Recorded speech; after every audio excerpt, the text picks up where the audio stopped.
From the Carson Student Athlete Center in the Schaefer Sports Hall of Fame, it's time for Sun Devil Extra. Braiden Bell joined alongside Arizona State Athletic Director Graham Rossini. And Graham, busy show on deck. We've got postseason aspirations on the line for soccer. A couple of guests from that program will be joining us later today, as well as pretty much every sport going on right now, fall and winter. How are you doing? I'm good. Watched some World Series last night. Yeah. Did wire to wire, a couple little naps during the 12th, 13th inning or so. So I'm not gonna lie, I'm dragging right now. You know, I saw something about... No dog in the fight, but I'm dragging. Sure. So. I saw something about the Washington Commanders who played on Monday Night Football, and they were about halfway home on their flight by the time that baseball game ended. It started at the same time as their game. Wow. So yeah, that goes into how long that game was. But it was a very busy weekend here in the Valley as well, and we'll start off with Sun Devil football, of course. A tough setback against Houston, 24-16 the final score. Injuries, of course, a storyline right now around this team. It's not an excuse, but it is a storyline. With Jordan Tyson not playing last week, Prince Doorball was limited in that game, and then obviously Sam Levitt went down towards the tail end of that game. A tough one and a rare defeat at home, first time since 2023 the Devils have lost at home. Yeah, it was an odd emotion post-game to be losing at home and didn't really know what to do. We haven't had that in a couple years now, which it highlights how good it's been, right? 10 consecutive wins at home, sold out again. Crowd energy was excellent once again. I'm grateful for that. But yeah, just a weird night in terms of how it all came to be. And we had injuries, we had chances to win, didn't fully execute. Houston's a great team. I mean, they're not 7-1 by accident. I mean, that's a really well-coached team that really executed. Quarterback was once again Offensive Player of the Week. That tight end number 9 was something special and handled us. And shorthanded, would have liked to have those pieces, but had chances to win the game. And coach did a remarkable job in the locker room getting these guys reined back in and kind of challenge the group like, hey, let's get better. Use this to get better. Use this feeling to get better. Process what just happened. Look yourself in the mirror and understand what we need to do this week at practice to get ready for a really good Iowa State team on the road. So his magic is always getting the guys to respond from a moment. And we saw that after Mississippi State, spirited week of practice, performed well the next weekend. We saw that after Utah, incredible week of practice, performed at a high level against Texas Tech. And so now it's like, let's not have these ebbs and flows. Let's kind of get to where we need to go executing and stay there because all of our goals are intact. Yep. Most importantly, all of our goals are intact. There's going to be a 2-loss team in the Big 12 championship team. Let's have it be us and execute, play well the rest of the way, and it all starts on Saturday. You know, Graham, I'm glad you said that everything's still out in front of this team because murmurings on social media, not the place to get sane takes all the time, but people frustrated after a home loss, like you said, it's unusual. Yeah. But I think the big thing, like you said, is things are still open for this team. Is it going to be easy? Right. No, but it's out there, and I think for fans to realize that as well is really important. Yeah, and Coach talked a lot last year about this team needs to learn how to win. I think the same goes for all of us, our fan base included, of like we need to learn what it's like to be in a different conversation, managing expectations, but understanding that it's hard to go undefeated. You look across college football right now, look at Penn State, look at SMU, look at Clemson, look at Boise State, the teams that were in the CFP last year. It's hard to repeat. And I'm not saying that we don't have the aspiration of competing, but I think we do need to do a better job managing expectations and understanding that we are in growth mode. We are building this. Coach talked about it in his press conference yesterday of the goal is for the valleys to be higher valleys. Yeah. And the high end is going to be ecstatic. We're going to shoot for that. The goal is to bring the disappointment to a higher level where you're disappointed with high expectations, which we have. And so I think it's a lot to process, right? Like we came out of nowhere last year. We had a taste of it. Thrilled that we provided that for our fans. Thrilled that we had that magical season. And we want more of those magical seasons. But one loss doesn't mean the sky is falling. You regroup, you pick up the pieces, you learn from what happened, and you're better for it the next week, and that's been the case all season long. So I'm not going to predict an outcome against Iowa State. I'm pretty well assured that this team will be ready to compete. They will be prepared, they will be well coached, and they're going to execute at a higher level than we saw against Houston. That's why he's the AD. That was excellent perspective there in terms of where we're at, where we're going, and where we've been as well. As you said, Iowa State, 10 a.m. local time kickoff. You can watch that on TNT, or of course listen on the Sun Devil Radio Network. But a rematch of last year's Big 12 title game, a team in Iowa State as well that lost a disappointing game to BYU last week. So you know there's going to be a lot on the line for both programs, very proud programs with good head coaches. It should be a lot of fun to watch that one in Ames as well. First time going out there for ASU as well. Yeah, I'm excited to see it. They have an incredible fan base. They travel exceptionally well to Tempe last year for basketball season. Yeah. They take over Kansas City for the basketball tournament, both men's and women's. When we play them here in football, I would expect there to be a ton of folks from Iowa that are making the trip or live in our backyard and emerge when their team's in town. So it'll be nice to be on their campus. They've got incredible momentum throughout their department as well. It's been fun to get to know that university through our time in the Big 12. So excited to get to Ames and get a little fall in the Midwest. Yeah, no doubt about it. Kickoffs, I think high 40s around there, but no rain, so that's good. Sweater weather. We love it on this show, as noted. The diehards of this program know that. Okay, moving on from football now to volleyball. The number 6 team in the country, Arizona State, they continue to win. 17-2 now on the year, 8-0 in Big 12 play. A rivalry win is always good. 4-setter in Tucson on Saturday. Shout out to Bailey Miller, who had 19 kills, and Noemi Glover, friend of the program, had 15. So to win in Tucson's always great, and now you set yourself up for a massive meetup with TCU, nationally ranked program, coming here to Tempe. Yeah, really credit to the Big 12 becoming this volleyball conference. We had a conference call with the commissioner this morning, and he pointed out we have 6 teams in the top 25 in volleyball. His words, he said, volleyball is a sport that we need to really figure out at a conference level, how do we accelerate the growth of it? It's our only sport that there's not a conference tournament, which is kind of hard to believe. Sure. Arguably one of our best sports in terms of top to bottom depth in the Big 12. And yeah, you look up, U of A has been playing very well as of late. I think I saw they had over 4,000 fans at McHale Center for the match on their new court. That was cool to see that their commitment to the sport continues to increase. Always a fun rivalry. And then you look up and now we got TCU, who is one of the better teams in the conference. At least we get them at home. We've been playing very well here at Desert Financial Arena on this incredible run in the Big 12. But you look up and Colorado's nipping on our heels. TCU's not that far behind them. There's going to be a lot of competition down the stretch run in the volleyball season as well. So just maintaining our position, need to execute. A lot of hype around the volleyball program locally this week. We've seen a lot of promotion for the game against TCU. So I would expect another incredible crowd, home crowd. And I know the team feeds off that energy. So big matchup Wednesday night, and excited to see what we do against TCU. Yeah, that'll get going at 6 o'clock over at Desert Financial Arena. Number ESPNU. 13, TCU, it is on ESPNU. So I think it's our fifth or sixth nationally broadcast game in volleyball this year, which is awesome. Just the secret's out on a national level, and the networks are getting behind it.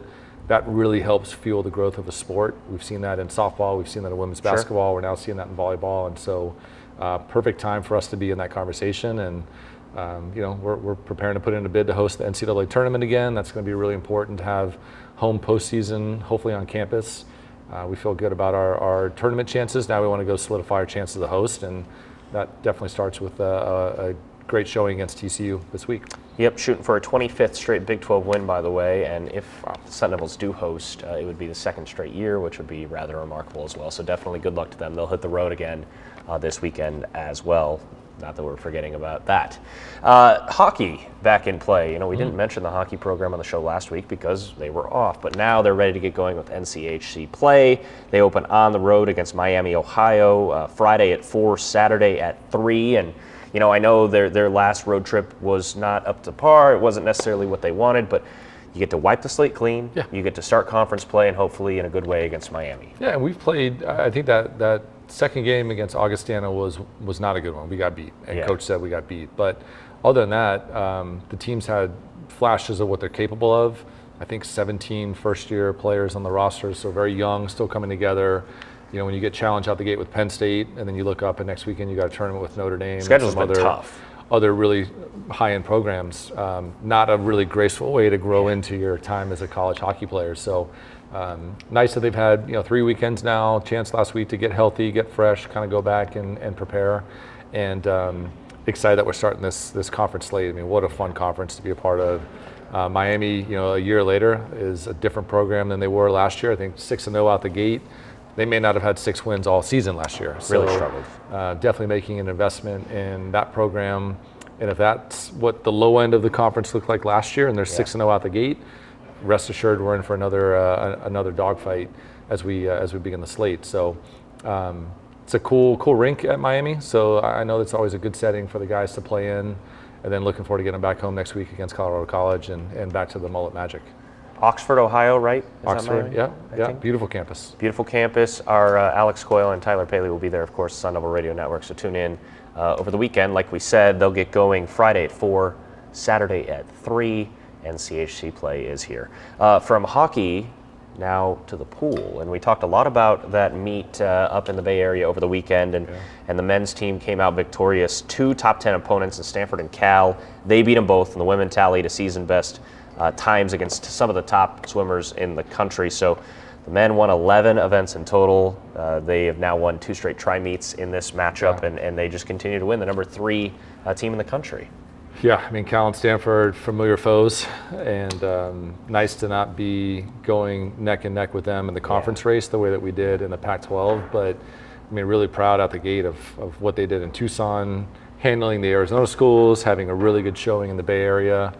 We had a couple donors on the trip with Herbie and the team, and so they came back with enormous feedback about the experience, about interacting with the athletes on both the men's and women's programs, and man, they performed as well. And so it's fun to see the evolution of swim and dive at ASU, particularly with Herbie taking the reins of the program as somebody who competed for ASU, was here in the really difficult era for men's swimming when it was temporarily dropped, and they were fundraising to get it back, and now that they're competing well on the road against top 5 programs, blue bloods in the sport. Really, really good trend line for swim and dive, and excited about what they're doing right out the gate, defense of the Big 12 championship. You know, I never wanted to seem like we're downplaying what volleyball and swimming are doing. They're just winning on a regular basis. We're running out of ways to spice it up, but it's remarkable what these two programs are doing. Good problem to have. How do we describe another great showing from a program that's had success? And just a credit, you know, I had a chance to meet with a parent of a former swimmer yesterday. She was very involved in the Parents Association and had good feedback that is helping inform a lot of what we're trying to do across our sports. How do we get the families more involved? How do we communicate? How do we set the programs up for success where the families have the information that they need? It's not a distraction of the coaching staff. It helps build that community support on behalf of fundraising or things that we're trying to accomplish in our programs. And so it's fun to be in an environment where people are connected that way and they want to share information and they see something that works in our sport that could benefit other sports. And that's the beauty of trying to bring all these sports together in common conversations and not operate in silos or vacuums the way that maybe was the case here before. No doubt. And finally, before we close out segment number 1, we mentioned some postseason drama, some excitement leading into the final match of the regular season. We have to talk Sun Devil soccer. We'll be joined by Graham Winkworth in just a moment. But, you know, you really couldn't draw it up to be higher drama. 1 match to go. You're in a dogfight to try to qualify for the conference tournament, of course, on the bubble for the NCAA tournament as well. Hopefully on the right side of that, though. But a win against your arch rival, Arizona, coming up in Tucson on Thursday at 7 o'clock. You win that, you have a pretty good chance of making the Big 12 tournament. A couple of tiebreakers, but pretty much winning you're in, and what a fun opportunity. Is it, are we foreshadowing? Is that? Yes, this was by design. I like it. That was all Sean Crespin. I talked about it last night. Like we have some Easter eggs around the department where if people are watching the things that we do and you can start to piece things together, like there's some magic behind the scenes going on in terms of how we bring it together. But yeah, good setting for the conversation about soccer, and a lot on the stake specific to soccer.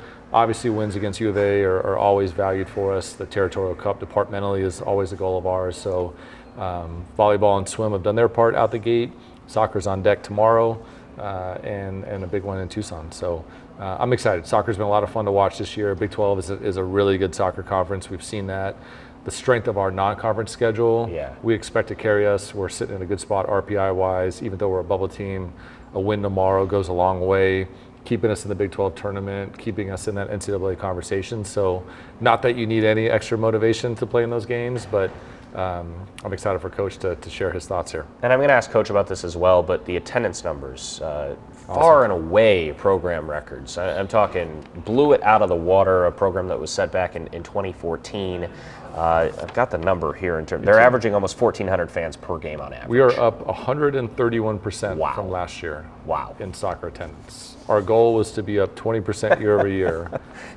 And oh, by the way, we have Texas and LSU coming next year for non-conference. So that helps. Soccer, I mean, we were sold out Sunday afternoon. It was a beautiful afternoon against TCU, almost 2,000 fans in Sun Devil Soccer Stadium. Really cool program at halftime where kids were out there shooting goals. Sparky was the goalkeeper. Sparky was particularly agile for a Sunday afternoon. Defended well. Wow. But it was cool. It was a cool setting. It was fun to be there. Well, you know, Sparky might have been agile, but one of the all-time greats, Pauline Nelles, will join us as well. She's better. I mean, she's definitely better. She's quite good. Sparky, but hats off to you, Sun Devil Nation, for supporting this program. Graham Winkworth, one of our favorite guests ever on this program, he'll join us in this chair when we come back. Welcome back to Sun Devil Extra, and as we just said in our last segment with Graham Rossini, it is a big week for Sun Devil Soccer, and who better to have on than one of our favorite guests in the entire program. Soccer head coach Graham Winkworth joins us. How are you, Coach? Good. How are you? Great. This is a big week, as we just said, and it's kind of what you play for, right? That's It seems right. like you got a rivalry matchup on the road. There are a couple different tiebreaker scenarios. It's a very crowded field in the Big 12, but we were just talking about it off air. You win and you're in. That's pretty just got to simple. do our job and not worry about anybody else. We win, we should be in. There's like all the tiebreakers, the vast majority rule in our favor, and so yeah, just do our job and not worry about anything else. So let me ask about this matchup, though, right? It like I said, this is fun, right? Rivalry on the Who we road. play? Yeah, some team down south. We don't need to say their name. It doesn't matter. But this is one of those. I guess as a coach, you really don't need to give a big speech before, I would assume. No. We've got. I mean, we've even got a former Wildcat on the team. So no, absolutely. We are making sure that the players understand the importance of this rivalry. I even had alumni when we had the alumni event. I had the sports information crew interviewing the alumni about the importance of the Arizona game, and so that I can show what it means to a lot of people, to the players before we go down there, and yeah, they'll be ready. I'm curious, as a coach, and obviously someone who's been around college soccer for a long time now, you know, building up these rivalries and maybe trying to keep it as just one match, but also appreciating the history of those. How do you kind of blend those two things together? Yeah, I've always, to be honest, I've made a mistake maybe in the past. I've always put it down as just another game. You know, let's not have too much pressure. Sure. Because there's a lot of pressure involved with it.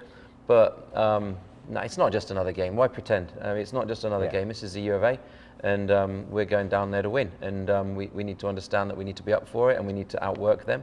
And if we outwork them, we've got enough quality to win the game. And so, yeah, it's not just another game. And I told the team this morning, I said, we're not going to pretend that it's just another game. And if you can't cope with if you don't want those butterflies, if you don't want that pressure, then you're at the wrong school. Sure. Because we're here to beat the University of Arizona. You know, I'm curious, Coach, in terms of planning for this match. Arizona's a squad that's lost a few in a row now, but you know they're going to be fired up just like you guys are. It means a lot to them just like it does to us. But in terms of preparing for Arizona, what are some of those areas you guys are really focusing in on for the Wildcats? Yeah, honestly, our number one focus this year, this week, is just trying to get fresh, get healthy.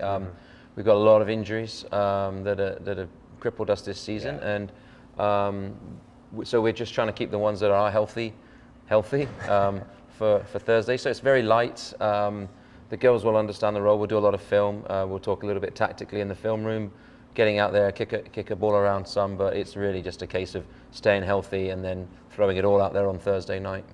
Injuries, that's unfortunately a topic that's being brought up around a bunch of ASU sports right now, but it's unavoidable. It's part of sports, and you guys certainly have been dealt with the injury bug, but what does that say about the resiliency is the word I'm looking for of this group to battle through some of those and now try to close out strong and give yourself a chance to move on to the tournament? Absolutely. I mean, if you, at the beginning of the season, you know, your all-conference Big 12 player, the freshman of the year, is unable to play all season, and then your star signing from Canada goes off and plays professionally before kicking a ball. You offer a space based on the fact that we were down in 141st in the RPI last year. If you'd said, hey, you're going to be 54, you're inside the bubble, you win this game, you're going to the conference playoffs, probably the national playoffs, then I'd have taken your hand off in July. And then you throw in the additional injuries and challenges that we've had to face. And these girls are just close. They're tight knit. They're working extremely hard. They're playing through some pain.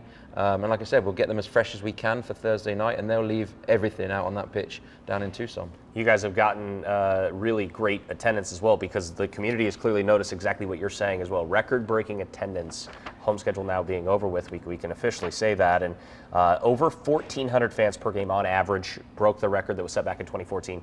I know that means a lot to you, and we talked about that when we chatted a couple of weeks or maybe a month or so ago. But now that it's official, it's got to be special for you to know this community's here. I mean, our attendances went up 131%, our average attendance. Wow. I aimed for a 20% increase this year. That was my target. We've increased our average attendance by 131%. So I cannot say enough thank you to all the fans. We made kids free this year, and I think that had a huge impact on getting the younger soccer players excited about Arizona State. And so hopefully, within that group, 10 years from now, some of those might be running around on the pitch as Sun Devils themselves. So we want to get them excited. We want to get them excited about Arizona State, but we want to get them excited about soccer. And we've got future local talent coming in already committed for the future. So very exciting times to trying to copy the wonderful job that Coach Dillingham and JJ's done in volleyball as well, and activating the Valley, but activating the Valley in soccer, and to have 2,000 fans on a Sunday afternoon when it's 90 degrees.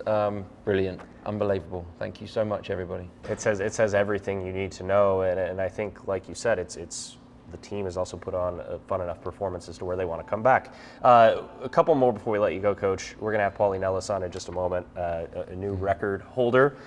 25 clean sheets now in her career. That is a program record, past Chandler Morris for the record in that match against Utah a couple of weeks ago. I mean, she has been doing it now for 4 years in this program. She's been doing it at a high level pretty much the entire time. But take us, off the pitch. What's it like to coach her, and what would you say is your favorite memory of being around her? Oh yeah, firstly, congratulations to Chandler. She was a phenomenal goalkeeper here before I was here. But Pauline, I've been blessed to work with her, and obviously a special talent on the field. But off the field, it's nice because you can speak to anybody random. I met somebody the other day at one of the volleyball games, and a fan, and he was like, "Oh, I met one of your players, and at the golf course, she was cheering on the golfers, and it was Pauline, and they walked the course together, and she's just very lovable. She's a great person. She cares about her teammates. She's just a wonderful person. I mean, story-wise, I've got a ton, but I remember when recruiting her, I went to Germany and I went to her little village, and we had cheesecake together, and we barely understood a word of each other. Her English was less good back then, but then I attended her practice, and I'm the only person in the stands watching her practice, and all the coaches just kept walking past me and looking at me strangely. And I got to the end of practice, and I'm like, Pauline, did you tell your coaches that I'm going to be there today attending practice? No. Here, so I'm like, no wonder they looked at me weird. Yeah. I was the only guy there. I looked like a strange weirdo, but no. So she's great. No, she's a lovable person and an extreme talent. And I was so happy for her to break that record, because I know that she didn't like to talk about it, but I also knew it was hanging over her, and I would tell her, hey, it's going to be today, and finally. It was a great performance away to Utah, and she managed to attain it. You know what sounds even better than 25? 26, 27, 28. Why not? Let's keep it going. Last one for you, Coach. We've talked about your talent in karaoke. Oh. I'm not going to make you sing, good. But if there was a song to describe where we're going now for the rest of this season, the U of A match and on into the postseason, we hope. Is there one that comes to mind? Oh yeah, we're the champions. We are the champions, Queen. It's got to be. You've got to aim, reach for the moon. If you don't hit the moon, you'll be among the stars. We're the champions. We love this guy, and he's welcome back anytime. Graham Winkworth on the program, and his keeper, the record breaker, Pauline Nelles, will join us when we come back on Sun Devil Extra. Back here on Sun Devil Extra, and as we said, the soccer theme continues, and we are joined by one of the all-time greats in this program's history. She's probably not going to want me to say it, but Pauline Nelles joining us on the program, the senior from Bonn, Germany. You might recognize her if you walk around campus, drive around campus. You're on the streetlight signs. How you doing, Pauline? I'm doing great, thank you. I mean, we lost the game on Sunday, but I broke the record last week, so I'm pretty happy. I was happy with my performance, so yeah. Let's talk about that record-breaking performance. 25 clean sheets now in your career, and obviously that's not done without a great team around you. But at the end of the day, that record is going to be your name, and it's now the best in program history. You know, was there a moment when you were approaching the record where you kind of got to take it in, or has that happened since? The thing is, I'm not like a person who's chasing any rankings or any certificates or whatever. I just want to play soccer. I just want to have fun. But then it came to a point where I was like, okay, I need to break it. You know, like everybody has been asking me about it, and it's like a pressure you don't need, especially when it comes to like the end of the conference games. But then I was like, okay, Paulie, get everything together. You need to break it now. And of course, I'm happy. You know, I mean, it's my name now, and I hope I can keep it for a bit longer, but yeah, I'm happy. And who knows, maybe extend it a little bit, right? It's you know, breaking the record is one thing, but you're also playing in really important matches right now as you guys try to make it into the Big 12 tournament. And obviously, you mentioned, you know, the loss to TCU, but when you broke that record, a massive result, 3 points against Utah. Yeah. What's it been like going down the stretch now? And obviously, playing Arizona this week is going to be massive, but you know, playing these matches where everything is on the line. How much fun is that as a competitor? I mean, that's why here. Yeah. I think that's why I also chose ASU, and I feel like if you choose ASU, you have to perform in those games. It's just another game. I mean, it's of course against Arizona. It's a big game. It's a last conference game, especially for me as a senior. Could be the last game. I hope not. But it's always a big game against them, especially in Tucson. But I mean, I'm pretty positive. I can feel the energy. Yeah. I think we've been through a lot throughout the season. It's kind of like a roller coaster, I would say. But I feel pretty good about Sunday. So yeah. I'm curious. Thursday, sorry. Yeah, Thursday coming up. I'm curious in terms of, you know, coming over as an international student in the college atmosphere, right? It's so much fun, and you guys had the opportunity to play in front of record-breaking crowds this year. The attendance was awesome, but now you know you're going to your rival, like you said. You know it's kind of be us against the world a little bit. You know, the Arizona fans aren't going to be rooting for you guys all that much. Does that pump you guys up even more, though, knowing obviously the situation you're in where you need a win, but also you're going to be on the road against a rival? I mean, I wouldn't lie, like we like to play here at home. Sure. Home fans, it's always crowded. It's good atmosphere, but I think also Tucson, especially knowing that we have to win the game, it's just so much fun. I'm pretty excited for it, and I think we're gonna get a good crowd. I think we're gonna bring some people out. Yeah. Hopefully. But yeah, I'm just super excited. Coach always says I'm buzzing. I'm buzzing. It's match day minus whatever, and so yeah, I don't know. It's just the energy we bring. And I can feel that. She's buzzing right now. We're still 2 days as we're recording this away from match day. I'm curious, take me into the locker room then, let's say 90 minutes before the match gets going. If you're buzzing now, what's Paulie like 90 minutes until kick? Oh, I'm pretty, like I have my routine. You okay, know, like, what's the routine? Okay, so we get food all together, right? And then I go to the locker room. I listen to some music, some songs, but then I put my headphones in, just listen to my German rap because I mean I can listen to American rap, but not for 90 minutes. So I have to listen to my German rap. Just put my cleats on, just get ready, take my sweet time, and then I'm ready to go. And goalkeepers have to go out earlier, right? So I have to be a bit more ready. Yeah. Or just earlier. So yeah. But it's hype music over calm music. I'm always curious because some athletes prefer the calm stuff, but you're going the rap. You're going hype music. Hype music. Yeah, I'd be the same way. Yeah, I feel like, I mean, I do play the piano. So after a game, maybe if it didn't went well, I would listen to some piano music. But other than that, rap. Okay, so the piano is an interesting fun fact. Another one is that elementary education is your major. 4.0 student, very good student, not just a great record-breaking keeper, but clearly, you know, you you have a good relationship with the kids. Sunday after the final home match, it was really cool to see. You stayed after. You were saving PKs. Lines of kids excited to try to score on the great Pauline Nelles. What does that kind of mean to you to kind of give back to the community a little bit? And what was your final home match? I mean, to be honest, like I'm just so thankful that people come out to the game, and some of them might come 20 miles away. You know, like they spend their Sunday sitting in our stands, cheering us on, and it's like it's just the only thing I can give back to them. Spend time with them, and I think, especially as a teacher, you enjoy working with kids. And so it's not really work for me to work with kids. And I was just like, Sparky, hey, do you want me to jump in and help you? Because he was struggling a lot. No, I'm just joking. But so I hopped in, and then, of course, I got some ball scored, but it's okay. Were you taking it easy? No, Sparky and I, we had a good strategy. Okay. No, but it's just like, I don't know, it's just not a lot of work. Yeah. And then, actually, one of the parents, I think, came up to me and was like, "Oh, are you a teacher by chance?" And I was like, "Yeah, I am." They could tell. So they can tell. I mean, I don't know. I love working with kids. And another one, just kind of on the off the field topic, coming over from Germany as an international student, obviously now 4th year here at ASU, you've got the role of American lifestyle now, I'm sure. But take me back to 18 years old, right? When you first come over here. 5 years ago. Yes. Okay. What were some of those things? We always hear it when we talk to international students, but I always love these answers. What were some of the things where you were like, this is different? Oh, I mean, I have to say language. Yeah. When I came here, no bueno. Well, now we're going trilingual. What were some of the ways that you really improved your English? Was it mostly the sport, or were there shows?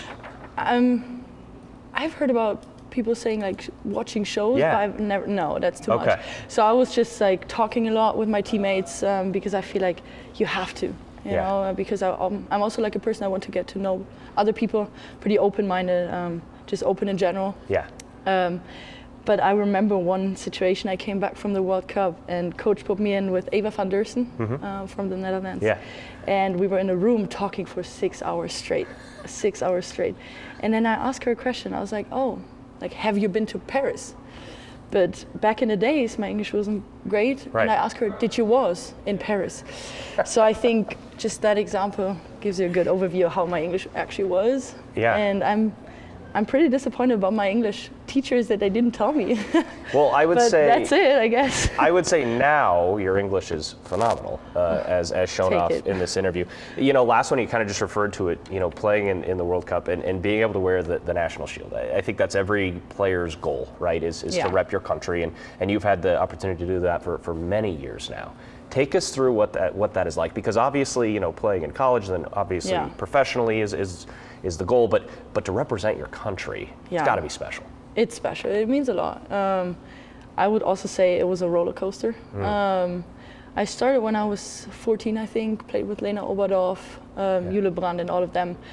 They play professional soccer right now. I mean, of course, I learned a lot. Had many coaches. Played under 17. European Championship, won it with Germany, which was, of course, the peak. Yeah. That was just incredible. I will never forget 2019. It was just such a big year for me, personal, but also mentally. And I mean, the World Cup was the end so far. I mean, of course, I hope to go pro after and maybe get invited to another camp. Sure. That's why I'm showing up to practice every day and try to get better. But that's my journey so far with the national team. So yeah. Well, Paulie, your name's in the record books. You're going to be remembered here for a long time. I'm going to keep an eye on you because I've got German blood on both sides. Okay. So I root on the German national team as well. Okay. But we wish you a great end to this season, hopefully into the postseason as well. Thank you. And folks, she was nervous before we started this. Yeah. There was no reason to be I brought my nervous. stuffed animal. You nailed it. You absolutely nailed it. The stuffed animal was, I'm glad you brought it, but it was not needed. Paulie, thanks a lot again for joining us. Thank you and good so luck. much. Thank you. We'll be back with Graham Rossini. Welcome back to Sun Devil Extra. Big thank you to the soccer program for joining us on the show today. We're rejoined now by Graham Rossini. I'm Braiden Bell, and it's going to be a lot of fun to watch them play in Tucson on Thursday. A season that's getting ready to start, basketball. Yeah. And before we talk next week on the show, we will have already had the women's team kicking off on Monday against Coppin State.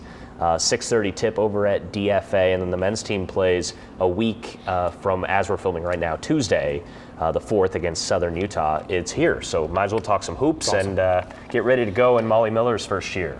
Yeah, Molly, excited about the women starting Monday evening, as you mentioned. Just met with Coach Hurley this morning, getting caught up on their exhibition game at Texas A&M, and he's excited about his roster. I mean, physical, experience, veteran guys. We saw last year firsthand the Big 12 is a grown man's league on the men's side, and so I think he's got a team that will weather the hits and the wear and tear on this conference slate. So excited for them to go Tuesday, and then as you mentioned before that, Coach Miller with her inaugural ASU game Monday night is to be a lot of fun. I was in the gym Sunday. They beat USC in an exhibition game. Secret. We can talk about it. I'm messing with you. Why is it a secret scrimmage, by the way? Why is that a thing? Well, we're not allowed to have fanfare in there, but you can have the closed scrimmage. The results leaked. Results leaked, and USC is a top 20 program, and we played them great. And after the game, Molly was, I'm satisfied, but we didn't play our best. And I can tell you, it is a fundamentally different program in all aspects. It was so fun to watch. The in-your-face defense that she talks a lot was on display. LT Poa had 4 points in about a second and a half. It was really cool. Layup in, stole the inbound, quick layup in before you could even blink, and she's running back down the court playing defense. So big energy, a lot of fun, up-tempo, really, really exciting, and competed well against USC. So if that's any indicator, this is going to be a fun season to watch, and can't wait for them to get going Monday night. We got to think of a nickname for Coach Miller, because Energizer Bunny, I think, is a little too generic. The mayor, maybe. She's everywhere. Dr. Crow calls her a nuclear reactor. Oh, I like that. Okay. We could probably shorten that somehow. ASU's very own nuclear reactor. He likes to, and he gets his little laugh in after that. So he's proud of the early returns there. And she's going to have a section, I don't know if it's Molly's Minis or Miller's Minis, but we've sold a ton of season tickets, probably 3 times as many as we have in the past couple years so far. And a lot of them are to kids and families. And so we'll have the Inferno student section, which is important. And then we'll have Miller's Minis with little boys and girls with their parents behind them. I love that. Adjacent to the student section. So there's going to be good energy in terms of how the team plays, but also the crowd energy and DFA, and just really excited for them to get underway. Yeah, just can't wait to get back to watching Feels basketball. like she's been here for a decade already. Literally. I mean, she's done a masterful job first 6 months on campus, building connections, building relationships. As we're taping right now, she's actually hosting a chalk talk with donors at Weather Up right now. Perk for season ticket holders that have come on board. They're going to get a chance to watch practice as we're going right now. So unbelievable connector, unbelievable coach and leader, and can't wait for them to get started. Yeah, going to be a lot of fun. One more time, women get going on Monday against Coppin State at 6:30. The men's the next day against Southern Utah at 7 o'clock, so next Tuesday will be the start for the men's squad. Wanted to talk about facilities again and the upgrades going around campus. We talked a lot about Desert Financial Arena last week in our show. I know we mentioned the indoor practice facility and also a facility for volleyball and outdoor practice fields for football, all that. I know now we kind of have some drawn up plans maybe on the northeast side of Mountain America Stadium. I guess I'm giving you the open floor here. Yeah, a lot of exciting developments. You know, the DFA renovations, we announced that last week. There's been some great renderings of the phase that'll start next summer. We're working on the finer details for phases 2 and 3, but that's out the gate. Expected to be about a $100 million project that we're fundraising for. We're in a capital campaign as a university, the Changing Futures campaign for ASU and for the world. So that's underway right now. Athletics is being able to come in under that with Desert Financial Arena, the football practice facility, the volleyball practice facility, a broadcast compound that we want to do. There's some other TLC at baseball and softball that we want to bring into that as well. So we're actively fundraising. And so connect with Sun Devil Club if you're interested in any of these projects. Really important that we keep the momentum going on it. We do have some renderings that are coming out now on the football facility. It's going to be incredible. Just an incredible tool right there in the northeast part of the Lot 59 parking lot. So very convenient next to the football stadium, which is great for the players. Every day as they leave the student athlete facility, get a chance to have those fields right next to the stadium. And then as we've talked about, flipping it into a tailgate zone. on game day. So Friday morning, convert it into the place to be on Saturdays, and we'll have different parcels that you can rent, you can reserve, you can lock them into multi-year commitments, you can use it on a game-by-game basis. But much like Coach has talked about the Waste Management Open and the 16th hole being the place to be for the golf tournament, we want the football facility to be the place to be on a game day as well. And so we're working through the effects on parking and traffic. We know that that's a big thing that we need to get right as well. We got a lot of good feedback at tailgating against the Houston game. There was kind of a takeover of the parking garage, and so we've heard from a lot of season ticket holders this week, we need to protect the tailgating zone for the pass holders, and that's really important, and will be in place for the West Virginia game. But yeah, a lot of projects. The volleyball practice facility, critically important as that program continues to ascend, that we want to resource them and give them the facilities to continue to recruit, coach, and develop at a high level. They deserve that. And then our broadcast compound is something that we're really excited to do for the benefit of our viewing audience, the benefit of our content staff, and in conjunction with the Cronkite School, a really cool project that we're starting to piece together as well. Yeah, there's a whole lot going on, positive momentum everywhere. It's great. It's the bottom line. A couple more. Get involved with us. We need it. Buy some tickets. Please. Donate. Partnerships, NAL, all important to fuel the growth of Sun Devil athletics. There's never been a better time to be a Sun Devil. And certainly, yes, your help would be appreciated, no doubt about that. We told you it's a busy week, so a few more things to shout out before we send you on your way. Women's tennis, they'll be at home this weekend, the Thunderbird Invitational, Friday through Sunday. It's going to be a beautiful weekend in Tempe, and I know that's a program that's had a lot of success in the past, obviously into this year. Playing at home is a big deal for them. So they'll be at home this weekend. Got to give a shout to men's golf and our guy FIFA. Yeah. The junior on the Sun Devil men's golf team, he'll be playing in the British Open and the Masters in 2026. He had a massive comeback over the weekend. I mean, yeah, it's just another par for the course, no pun intended, for this program. Somebody's got to do it, right? Jeez. Might as well be FIFA, right? Jose Le's doing things in pro golf, and so FIFA's next up. And what a cool experience for a ASU golfer. British Open, the Masters, getting these exemptions based on what he did last week. So tremendously proud, and credit to Coach Thurman and the talent. Just, they're another one of those, like, they don't rebuild, they reload. Just a pipeline of talent from all over the globe feeding this golf program, both on the men's and women's side. So unbelievable to see what they're continuing to accomplish. Men's golf will be on the Golf Channel this week, by the way, at the East Lake Cup in Georgia. So if you're home over the weekend, great course. Atlanta, we love it. And then finally, we mentioned it last week on the program, but wrestling, the Maroon and Gold scrimmage, Saturday, 1 o'clock, DFA. There's a lot going on. So next week we need to talk about triathlon, national championships, Tempe Town Lake. Yep. Saturday the 8th, we can do maybe a deeper dive on that next weekend. But that's on the hosting it again where it belongs. We had to go to Orlando last year. That was no fun. But nice to have some home cooking for the upcoming triathlon championship. Yeah, we've got that coming up, not this weekend, but next. And we'll definitely talk about that on the show next week for sure.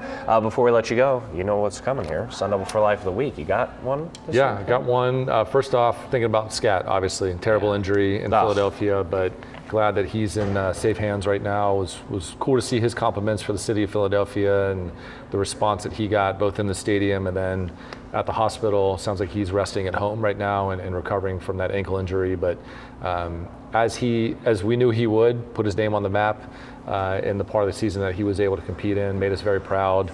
We want to get him healthy, excited for him to get back on the field next season, and thinking about Scat for sure. And Sun Devil for Life, I mean, Jake Plummer in the house last week. It was great to spend some time with him Friday when he was on campus, and then Saturday he makes his presence known on the football field, and got a chance to spend some time with some of our donors during halftime. Incredibly gracious with his time, really does a good job connecting with the football team when he's here.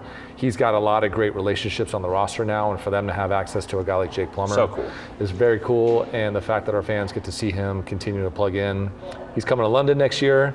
He's going to bring Jason Verdugo, who was a teammate of his, also a baseball alum, football, baseball guy, and Gus Farwell. So Dugo, Gus, Jake going to London. We're excited to welcome them across the pond next year. And it's almost a home game for Gus. It is, it is. It's nice and easy for him. Come up from Barcelona, and he'll be in a good spot. Yeah, it's huge. Shout out. And I saw a video of Jake hanging out with the nuclear reactor, Molly Miller. I'm not surprised that they would hit it off. You like how I use the nickname there, though? I do, yeah. Okay, we're soft launching it. If President Crow's going to use it, I guess I'll give it a shot. Yeah. Graham, thanks a lot for joining us as always. And like we said, it's a busy weekend to come. Hopefully, a bunch of wins, and we'll recap all of those and more when we are back with you Oh, Guess what? what? I'm at tailgates on Saturday, and people are talking about the show. Like they're tuned in, they're paying attention, they're No complimenting way. you. Well, it had to have been friends and family. Shout out to the Valley Athletic Booster Club. Did a little drop by and like, hey, Sun Devil Extra was great. Braiden's awesome. Jeez. Well, now I'm going to go smile off air. How about it? Stick with us next week. We'll try to make some more people's days because mine was just made Thanks here for on watching. Sun Devil Extra.